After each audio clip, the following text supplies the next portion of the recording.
Assalamualaikum warahmatullahi wabarakatuh. Saya Harwati dari S1 Kesehatan Masyarakat. Saya akan membahas tentang upaya Promkes dalam menghapus stigma pada ODP, PDP, dan suspek COVID-19 melalui pemberdayaan masyarakat, tokoh masyarakat, dan pengambilan kebijakan. Sejak bulan Februari pada awal tahun 2020, dunia digemparkan dengan pandemi virus COVID-19 yang diduga berasal dari salah satu kota di Cina. Sebenarnya virus ini sudah ada sejak akhir tahun 2019 di kota Wuhan itu sendiri. Namun mulai menggemparkan dunia pada awal tahun 2020 secara cepat. Wabah ini mulai masuk ke Indonesia pada sekitar awal Maret 2020. Dengan dikabarkannya 2 warga negara Indonesia yang positif terjangkit COVID-19, semakin hari terus bertambah orang-orang yang terjangkit COVID-19. Bahkan sampai 12 April 2020 di Indonesia, kasus positif COVID-19 bertambah sebanyak 399 kasus, sehingga total tercatat 4.241 data Kementerian Kesehatan.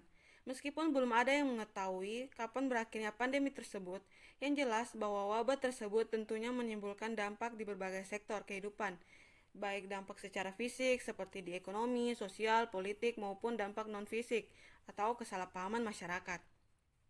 Yang pertama yaitu apa COVID-19 dan penyebabnya. Infeksi virus ini disebut COVID-19 dan pertama kali ditemukan di kota Wuhan, Cina pada akhir Desember 2019. Virus ini menular dengan cepat dan telah menyebar ke wilayah lain di Cina dan ke beberapa negara, termasuk Indonesia. Hal ini membuat beberapa negara di luar negeri menerapkan kebijakan untuk memberlakukan lockdown dalam rangka mencegah penyebaran virus corona. Coronavirus adalah kumpulan virus yang bisa menginfeksi sistem pernapasan.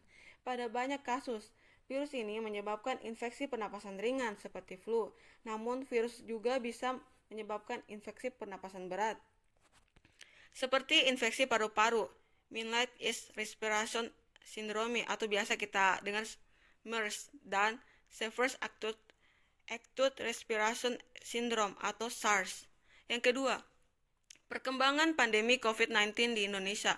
Dikutip di Detik.News.com, terjadi lonjakan kasus positif virus corona di wilayah Indonesia.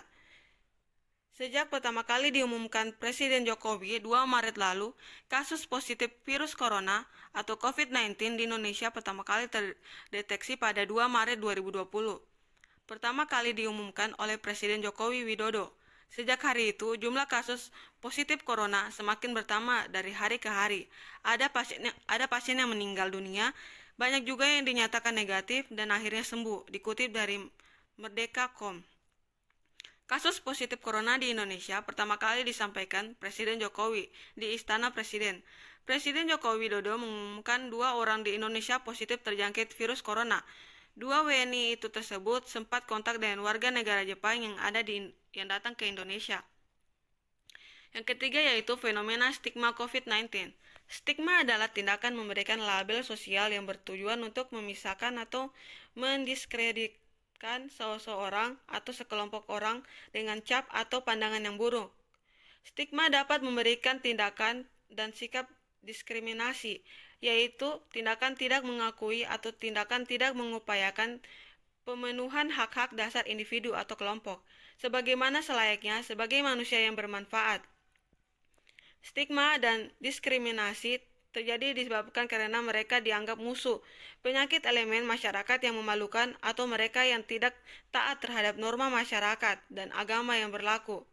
Menurut Cipil 2004, stigma adalah suatu catatan atau celah pada karakter seseorang, sedangkan menurut Herton 2003, stigma adalah fenomena yang sangat kuat yang terjadi di masyarakat dan terkait erat dengan nilai yang ditempatkan pada beragam identitas sosial. Teori stigma, Goffman, dan klarifikasi agama.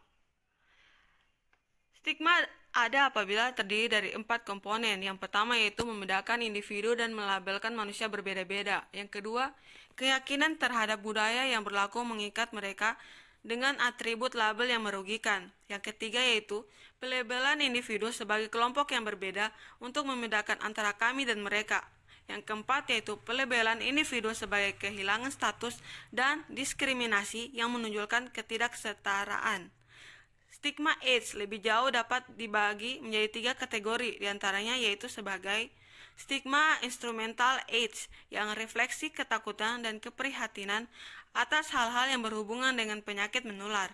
Yang kedua yaitu stigma simbolis AIDS, yaitu penggunaan HIV atau AIDS untuk mengapresiasikan sikap terhadap penyakit tertentu. Yang ketiga yaitu stigma kesopanan AIDS, yaitu hukuman sosial atas orang yang berhubungan dengan isu HIV atau AIDS atau orang yang positif HIV.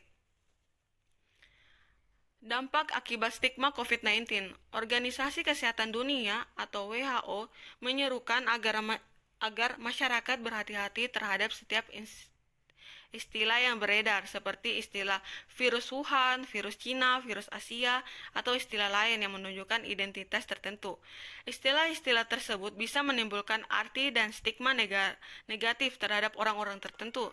Stigma sosial dari masyarakat pada mereka yang dianggap berhubungan dengan virus corona dapat berakibat negatif pada pencegahan menyebarnya COVID-19, yaitu pertama, diskriminasi yang berujung pada tindakan-tindakan tidak logis yang dilakukan oleh beberapa atau sekelompok masyarakat tertentu.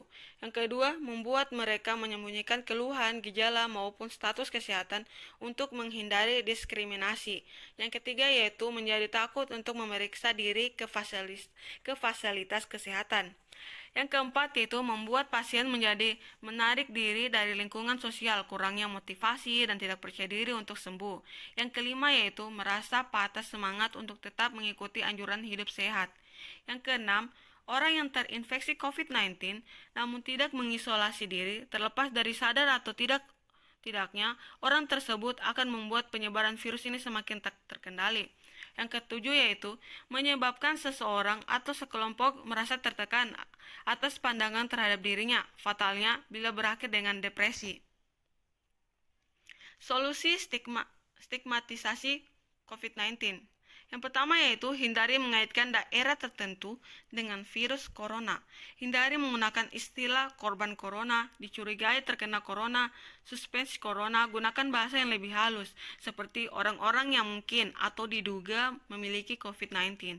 Orang yang dirawat karena COVID-19, orang yang baru pulih dari COVID-19, atau orang yang meninggal setelah tertular COVID-19. Yang kedua, menghindari menggunakan istilah menulari atau menyebarkan atau mentransmisikan karena menyiratkan penularan dilakukan secara sengaja. Sekian dari saya, terima kasih.